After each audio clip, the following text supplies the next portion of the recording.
That's supposed to be military ink? Looks like a kindergartner drew it with a crayon. The voice cut through the humid Virginia morning air with the sharp edge of youthful arrogance. It belonged to Petty Officer Second Class Marcus Rivera, a recently graduated Navy SEAL, whose chest was still swollen with the pride of earning his trident. 86-year-old Harold "Frog" Thompson didn't look up from the small vegetable garden he was tending behind the commissary at Joint Expeditionary Base, Little Creek. His weathered hands continued their methodical work among the tomato plants, the same steady movements he had performed every morning for the past 3 years as a volunteer groundskeeper. The tattoo that had caught Rivera's attention was visible on Harold's left forearm as he worked, a faded hand-drawn image that looked like a crude stick figure of a swimmer with what appeared to be fins and a diving mask. The lines were blurred by decades of sun and age, the ink having spread into a grayish-blue shadow of its original design. "I've seen better artwork in bathroom stalls," added Petty Officer James Chen, Rivera's teammate and partner in casual cruelty. "What is that supposed to be, Pops? A tadpole?" A small group of recently graduated SEALs had gathered, drawn by the opportunity to demonstrate their superiority over what they perceived as a confused old civilian who had wandered onto their base. To them, Harold was just another aging groundskeeper, a relic whose presence was tolerated only because someone had to maintain the landscaping.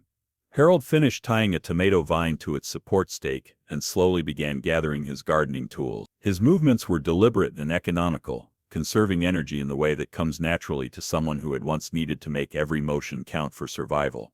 "Come on, Grandpa," Rivera pressed, emboldened by the laughter of his audience. "We're just curious about your artistic masterpiece there. Did you get that done at some county fair?" Rivera's voice carried the casual dismissiveness that young warriors often showed toward anyone who didn't fit their narrow definition of military excellence. At 25, he had completed one of the world's most demanding training programs and felt entitled to judge anyone who hadn't earned the same credentials. Harold's pale blue eyes finally lifted to meet Rivera's gaze. There was no anger in them, no fear or embarrassment. They held a depth that should have been a warning to anyone with enough experience to recognize it. "It's just a memory, son," Harold said quietly, his voice carrying the soft drawl of coastal North Carolina. "Nothing more than that." The simple, non-confrontational response only seemed to fuel Rivera's aggression. He interpreted Harold's calm as either senility or cowardice, neither of which impressed him or his growing audience. "A memory of what?" Rivera laughed, gesturing to his own professionally done trident tattoo. "This is what real military ink looks like, old man. This represents something that actually matters." Harold nodded slowly, as if considering Rivera's words with genuine interest, but his silence was being misread as weakness by young men who had never learned the difference between quiet strength and defeat. Word of the confrontation had begun to spread through the morning duty sections, drawing a crowd of sailors and Marines who were curious about the entertainment developing near the commissary. Among them was Chief Petty Officer Sarah Martinez, a naval intelligence specialist who had been observing the situation with growing discomfort. Martinez had noticed Harold during her previous assignments to Little Creek, always working quietly in the background, maintaining the grounds with a precision that seemed almost military in its attention to detail. There was something about his bearing that didn't match his civilian groundskeeper status, but she had never had reason to investigate further. "Look at this guy," Rivera continued, his voice rising to ensure his audience could hear every word. "Probably hangs around military bases trying to soak up some reflected glory. Bet you never served a day in your life, did you, Pops?" The accusation hung in the salt air like a challenge. Rivera was performing now, playing to the crowd that had gathered to watch what appeared to be a one-sided verbal assault on a defenseless elderly man. Harold set down his gardening tools and looked around at the faces surrounding him. Young sailors and Marines, most of them probably born decades after he had completed his own service. They saw an old man with dirt under his fingernails and a faded tattoo that looked like child's artwork. "I served," Harold said simply, his voice carrying clearly despite its quietness. Rivera's laughter was harsh and mocking. "Served what? Coffee at the VFW? That tattoo isn't military, old man. Military tattoos are professional, meaningful. They represent units, achievements, brotherhood." He gestured again to his own trident, the golden emblem that marked him as a member of one of the military's most elite communities. "This took me 2 years of the hardest training in the world to earn the right to wear. Your little doodle there looks like something you picked up on a drunken weekend." Harold's hand moved unconsciously to the faded tattoo, his weathered fingers tracing the blurred lines with a reverence that was lost on his tormentor. For a moment his eyes took on a distant quality, as if he were seeing something beyond the present moment. "You're right," Harold said finally. "It's not very professional looking." The admission seemed to validate everything Rivera and his friends believed about the old man. Here was confirmation that they were dealing with a fraud, someone trying to claim military credibility he had never earned. Chief Martinez, however, found herself studying Harold's face more carefully. His calm acceptance of the insults, his complete lack of defensiveness, the way he seemed to be measuring his words, these weren't the reactions of someone who had been caught in a lie. Behind Harold, neither he nor his tormentors noticed the figure who had been observing the confrontation from the shadows of a nearby building. Master Chief Petty Officer William Bull Morrison had been watching the scene develop with growing recognition and mounting horror. The tattoo Rivera was mocking wasn't amateur artwork from a county fair. It was something Morrison had seen exactly once before, in a classified historical briefing about the origins of Naval Special Warfare. Master Chief Morrison felt his blood turn to ice as he studied the faded tattoo on Harold's arm. The crude drawing that looked like child's artwork to the young SEALs was actually something far more significant. A piece of Naval Special Warfare history that predated the modern SEAL teams by decades. Morrison had spent 32 years in the Navy, including 15 years with Special Operations Unit. He had attended every advanced training course, read every classified historical document, and sat through briefings that covered the evolution of naval special warfare from its earliest origins. The image on Harold's arm wasn't a random doodle. It was the original hand-drawn insignia of the Underwater Demolition Teams, the Frogmen, who had pioneered the techniques and tactics that eventually became the foundation for modern SEAL operations. Morrison remembered the briefing clearly during World War II and the early Cold War. UDT operators had created their own unofficial symbols, often crude drawings done with improvised materials in forward operating areas. The particular design on Harold's arm, a swimmer with fins and diving mask, had been used by one of the most legendary UDT units in naval history. But it was the name that Chief Martinez had mentioned in passing that made Morrison's hands shake as he reached for his secure Harold Thompson, Frog Thompson, the nickname that was whispered with reverence in the most classified corners of naval special warfare history. Morrison dialed a number he had memorized but hoped he would never need to use the direct line to the commanding officer of Naval Special Warfare Command. "Admiral's office, this is Captain Harrison." "Sir, this is Master Chief Morrison at Little Creek. I need to speak with Admiral Stevens immediately. This is a Priority 1 situation." "Master Chief, the Admiral is in a classified briefing with Sir." Morrison interrupted, his voice carrying an urgency that made Harrison pause. "Tell the Admiral that Harold Thompson is on the base and he's being harassed by some of our people." The silence on the other end of the line lasted exactly 3 seconds. When Harrison's voice returned, it was completely transformed. "Harold Thompson, are you certain?" "I'm looking right at him," Morrison replied, watching as Rivera continued his verbal assault on the elderly groundskeeper. "And sir, these young SEALs don't have any idea who they're dealing with." Morrison could hear movement on the other end of the line, the sound of doors opening and urgent voices. "Master Chief, do not let anyone touch that man. Do not let this situation escalate. The Admiral is mobilizing a response team." "Sir, what should I tell these SEALs if they ask why?" "You tell them that they are in the presence of the most decorated frogman in naval history, and if they lay a finger on him, they'll be court-martialed before sunset." The line went dead, leaving Morrison standing in the shadows, knowing that the storm about to break over Little Creek would be unlike anything these young warriors had ever experienced. Rivera, oblivious to the phone calls being made in the shadows, had reached the peak of his performance. The crowd had grown larger, drawn by the spectacle of what appeared to be a harmless old man being systematically humiliated by elite military personnel. "You know what I think," Rivera announced, his voice carrying clearly across the area. "I think you're one of those wannabes who hangs around military bases trying to pretend you're something you're not. Stolen valor, isn't that what they call it?" The accusation hit the crowd like a physical blow. Stolen valor was a serious charge in military communities, and the suggestion that Harold was impersonating a veteran shifted the atmosphere from casual entertainment to something more serious. Harold's response was to slowly roll up his other sleeve, revealing a series of scars that crisscrossed his right arm like a road map of violence. They were old scars, white and raised, the kind that came from shrapnel and surgery rather than accidents. "Those look like you got 'em in a car wreck, Pops," Chen said, though his voice carried less certainty than before. "Probably happened when you were drunk driving home from whatever bar you got that tattoo in." But Chief Martinez was studying the scars with the analytical eye of someone trained in intelligence assessment.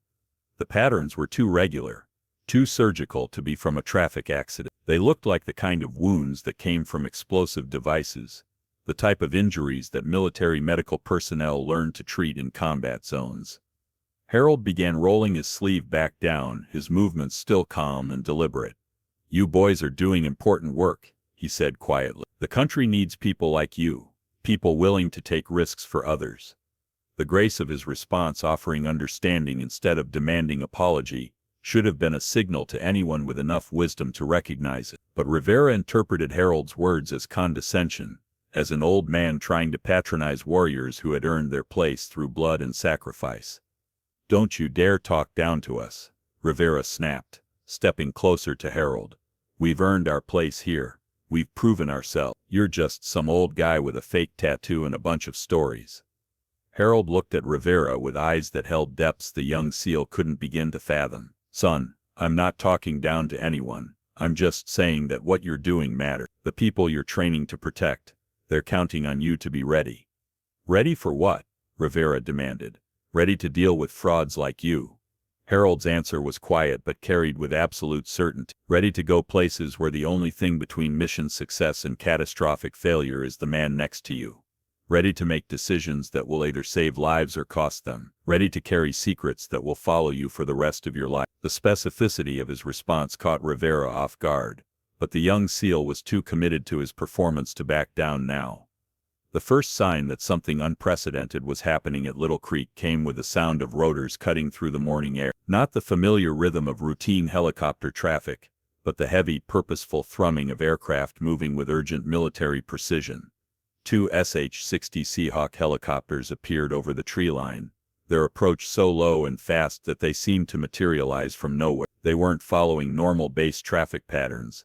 They were coming directly toward the commissary area where Harold stood surrounded by his tormentors. The helicopters touched down on the parade ground with minimal ceremony, their rotor wash scattering loose equipment and forcing everyone in the area to shield their eyes from flying debris. Before the rotors had even stopped turning, figures were emerging from the aircraft with the coordinated efficiency of a military operation. Rivera and his friends watched in growing confusion as what appeared to be half the senior leadership of Naval Special Warfare Command strode across the tarmac toward their location. Leading the group was a figure whose presence transformed the atmosphere like an approaching thunderstorm. Admiral Patricia Stevens was a legend in Naval Special Warfare circles, a woman who had commanded operations in every major conflict of the past 2 decades. Her arrival at Little Creek by helicopter suggested a crisis of unprecedented magnitude. Behind her came a parade of officers whose combined experience represented the institutional memory of the entire SEAL community. Captains, commanders, and master chiefs whose ribbons told the story of American special operations since Vietnam. Rivera felt his confidence evaporate as he realized that somehow his casual harassment of an elderly groundskeeper had triggered a response that defied all logic and proportion. Beside him, Chen and the other SEALs were beginning to look genuinely frightened. Master Chief Morrison emerged from the shadows where he had been watching, moving quickly to intercept the approaching officers. "Admiral, the situation is stable. Miss Thompson is unharmed, but these SEALs have been— I can see what they've been doing, Master Chief." Admiral Stevens replied, her voice carrying the kind of controlled fury that made smart people reconsider their life choices. "The question is whether they have any idea what they've done." She walked past Morrison, past the confused crowd of onlookers, past the increasingly terrified SEALs, and stopped directly in front of Harold Thompson. When she spoke, her voice carried clearly across the entire area. "Miss Thompson, on behalf of the United States Navy and the entire special warfare community, I offer my most sincere apologies for the treatment you have received on this base." Harold looked up at the Admiral with mild surprise, as if he couldn't understand what all the fuss was about. "Admiral, these boys were just having some fun. No harm done."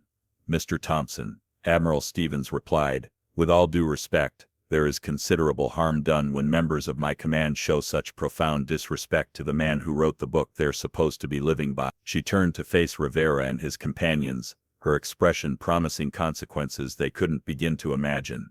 Admiral Stevens gestured toward Harold's faded tattoo, the crude drawing that had been the source of so much mockery minutes before. "This symbol that you found so amusing represents something that every one of you should recognize. if you knew the first thing about the history of the community you claim to serve. Her voice carried the authority of someone accustomed to briefing presidents and commanding operations that affected global security. This is the original insignia of Underwater Demolition Team 12, drawn by hand in a forward operating base in North Korea. Rivera felt the ground shift beneath his feet as the implications of her words began to sink in. UDT-12 was legendary in Naval Special Warfare history, a unit whose exploits had become the foundation for modern SEAL tactics and techniques.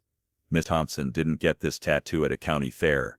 Admiral Stevens continued, her gaze moving across the assembled SEALs like a laser sight acquiring target. He designed it himself, along with the other members of his team, during the Korean War, when they were conducting operations that wouldn't be declassified for another 30 years.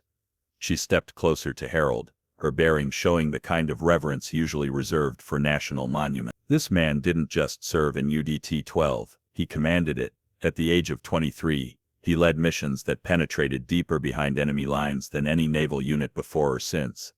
Chief Martinez felt her breath catch as she realized she was witnessing the revelation of living history. The quiet groundskeeper she had noticed tending his garden was actually one of the foundational figures of Naval Special Warfare. The techniques you learned in SEAL training, Admiral Stevens said, addressing the crowd directly. The infiltration methods, the underwater approaches, the small unit tactics, they were developed and perfected by UDT-12 under Mr. Thompson's command. Harold shifted uncomfortably under the attention, clearly preferring his anonymity to this public recognition.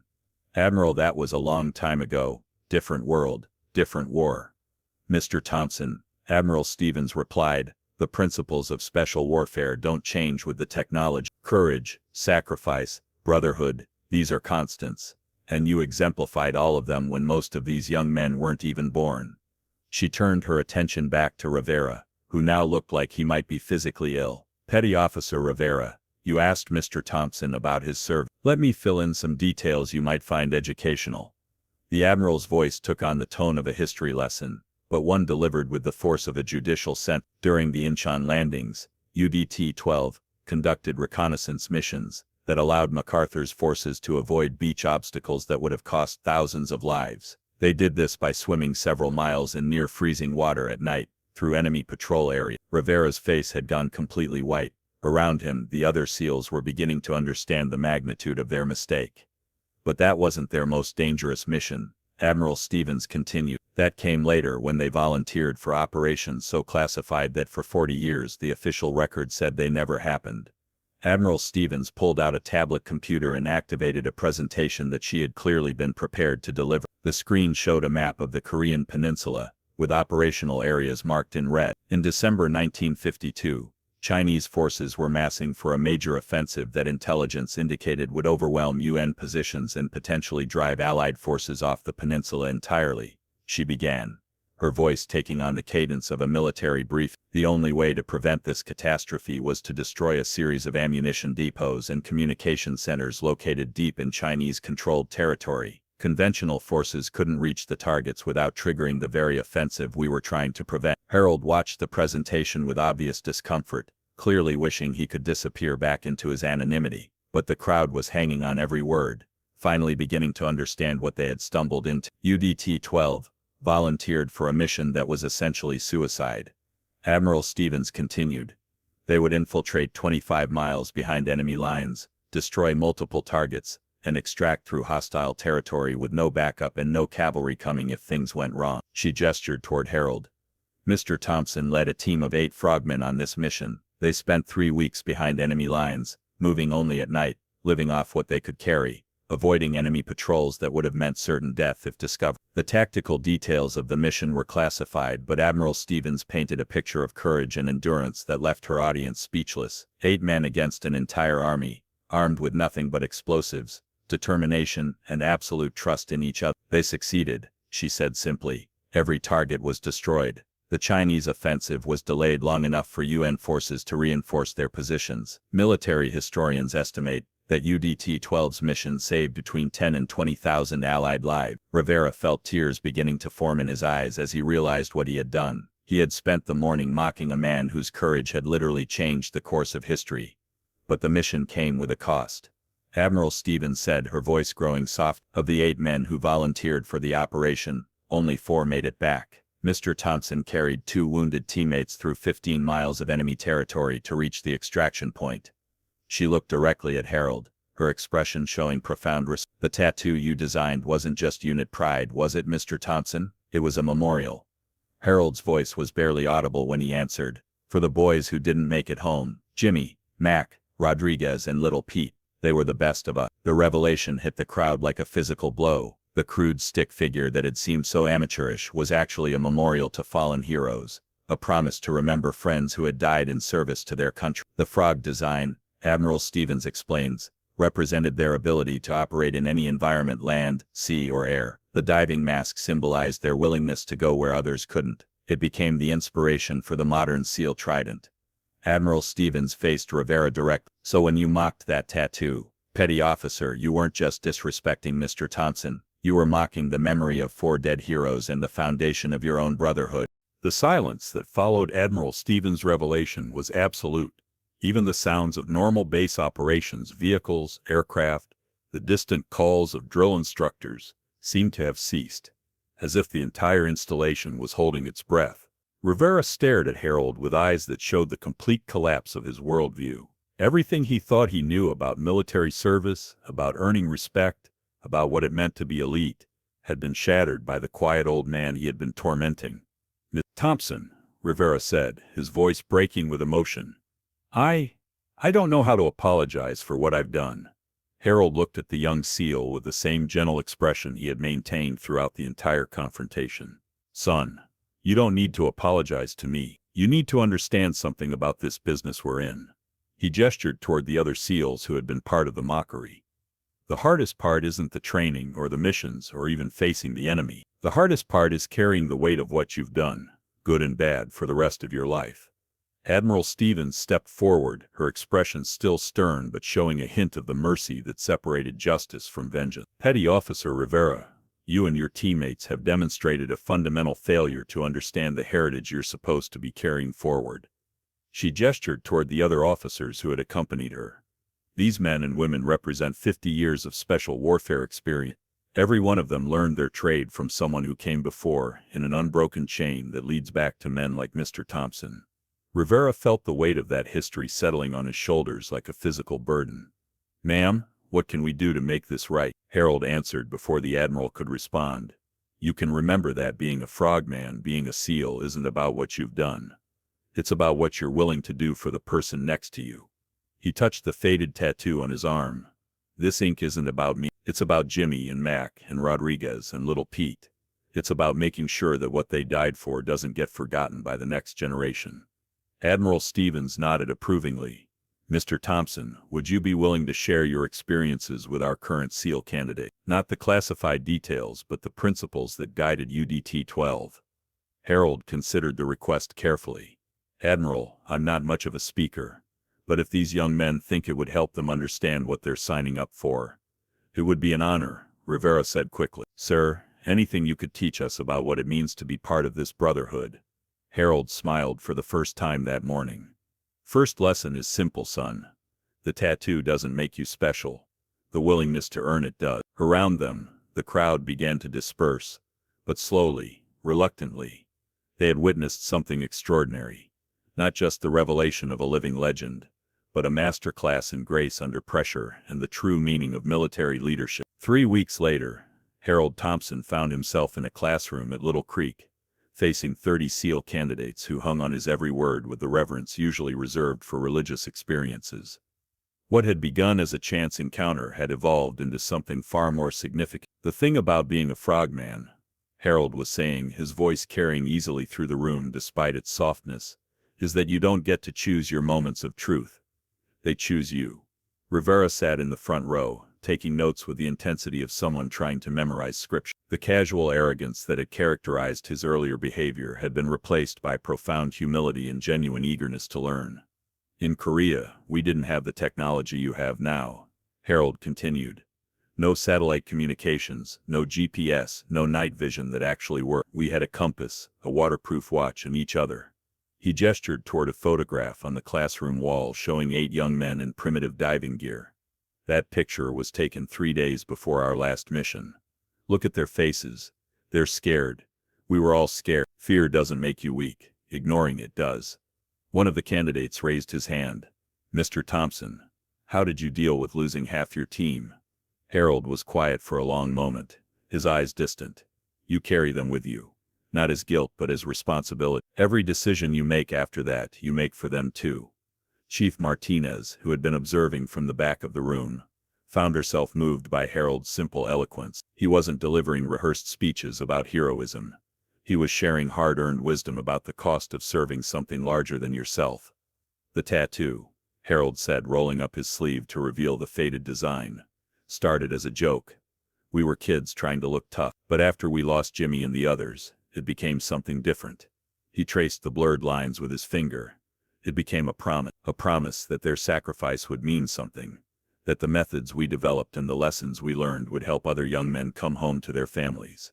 Rivera raised his hand. Sir, what would you want us to remember most about UDT-12? Harold's answer came without hesitation, that we were ordinary men who did extraordinary things because we had each other's backs. The equipment changes, the technology improves, but that principle doesn't. He looked around the room at faces that were decades younger than his own, but carried the same determination he had seen in his teammates all those years ago. You're going to face situations where everything depends on the person next to you trusting you completely, and you trusting them the same way. That trust isn't built in training exercises, it's built in moments like this, when you choose to listen instead of assuming you already know everything. The session continued for another hour, with Harold sharing stories that illuminated the human side of legendary operations. By the time it ended, every person in the room understood that they had received something invaluable, a direct connection to the roots of their profession. 6 months later, the garden behind the Little Creek Commissary had grown into something special. What had once been Harold's private project had become a memorial garden, maintained by SEAL candidates as part of their heritage training. At the center of the garden stood a simple granite marker bearing the names of the 4 UDT-12 members who hadn't made it home from Korea. James Jimmy Sullivan, Malcolm Mac Rodriguez, Anthony Rodriguez, and Peter Little Pete Kowalski. Below their names was engraved a perfect reproduction of Harold's original tattoo design. Rivera, now a seasoned SEAL preparing for his first deployment, often found Harold working among the plants in the early morning hours. Their relationship had evolved from antagonistic to something approaching grandfather and grandson. Mr. Thompson, Rivera said one morning as he helped Harold tend the tomatoes, I wanted to thank you again for what you've taught us. Harold looked up from his work, his eyes twinkling with gentle humor. Son, I haven't taught you anything you didn't already know. I just reminded you what it means. The memorial garden had become more than just a tribute to fallen heroes. It had become a place where current SEALs could connect with their heritage in a tangible way. Young operators would often stop by to leave small tokens or simply spend quiet time reflecting on the responsibility they carried. Admiral Stevens had made Harold's heritage presentations a mandatory part of SEAL training, but not in the way Harold had feared. Rather than formal lectures, they were intimate conversations where experienced warriors shared wisdom with those who would carry the mission forward. The beautiful thing, Harold told Rivera as they worked, is that this was never about me. It was about making sure the next generation understands what they're inheriting. Rivera nodded, finally understanding something that had taken him months to grasp. It's about the guys who don't make it home. Partly, Harold agreed. But it's also about the guys who do make it home, making sure they know their service mattered, that they're part of something that goes beyond any individual mission or operation. As they worked in comfortable silence, other SEALs began arriving for their morning PT formation. Many stopped to exchange greetings with Harold, their respect evident in their voices and posture. Harold Thompson had never sought recognition for his service, had been content to remain anonymous among his plants and vegetables. But sometimes he reflected, the most important lessons couldn't be learned from books or briefings.